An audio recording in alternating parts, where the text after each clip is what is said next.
And for more on the civil rights protests in the United States, I'm joined now by Kymone Freeman. He is the director of the National Black Luv Festival, and he's an activist and founder of We Act Radio. He also helped organize protests in Ferguson, Missouri, and right here in Washington, D.C. And Kymone, welcome to the broadcast. Thank you for having me. So this marks the fourth straight night of protests in the United States. Is this about these two specific cases? Well, first and foremost, this is not a protest, it's an uprising. And these uprisings have been going on continuously since Mike Brown was executed in the street. And it's been very well over 100 days, which makes it one of the second largest protests in the history of America, second only to the Montgomery bus boycotts that put Martin Luther King on stage. I just got back from Ferguson. I was shocked to find out that Dred Scott is buried near Ferguson, Missouri. And for those who do not know, Dred Scott is the U.S. Supreme Court case that said that black people are inferior and have no rights that a white man is bound to respect. And that's what we're dealing with now. We thought that having a black attorney general and a black president would change things. We have seen that it does not. And so people have lost complete,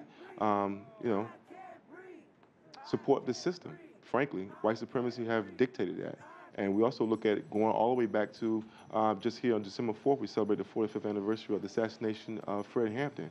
He was a Black Panther, community activist, bread programs. He was shot in his bed by the Chicago Police Department. Come on, going back to the system itself, what do you feel needs to change? Are you protesting or upset with the way the grand jury handled this?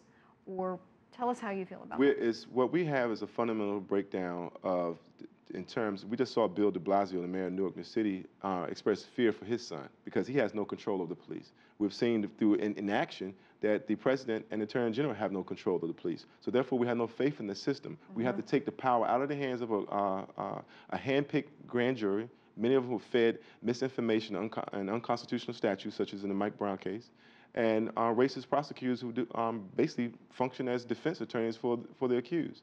So what we want is three things. We want a legitimate citizen review board with the power to indict officers for misconduct. We want to take the power out of their hands because the police have shown time and time again they're incapable or unwilling to police themselves. Now, not all police. You're saying police, in some... period. Police, period. The system cannot check itself. There's no check and balances. Anytime that an unarmed person has lost their life at the hands of a police officer who is found to be innocent of any wrongdoing, the police are not qualified to police themselves in that situation, and it should go to a legitimate citizen review board.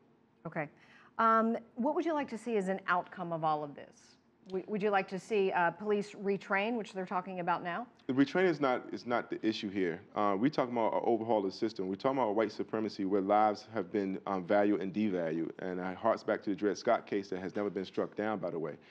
So you're saying this is all about white supremacy? This is white supremacy at the very core. You haven't seen black cops shooting white kids. You don't see white kids with toy guns shot. I mean, it's the same MO. You see it constantly over and over again. Well, they would argue, in all fairness, that this is about people who have resisted arrest. Of course they would. That's position. But if you look at the FBI statistics, there are no cases of black cops shooting unarmed white people. We only have white cops shooting unarmed black people. We have white guys shooting up movie theaters and coming out after killing 40 or 50 people and coming outside still armed to the teeth, and they're taken without a shot being fired. We had a manhunt for a guy in Pennsylvania, and he was captured without shot being fired. But we are unarmed, and we're fired upon, and what do they say? They're afraid. So what we want to see is a legitimate citizen review board. We want to see a significant number of police officers live in the community that they're policing, hence the community policing. And then finally, we want any officer who causes the loss of life of an innocent, unarmed person to be arrested and fired. We have seen the Attorney General, Eric Holder,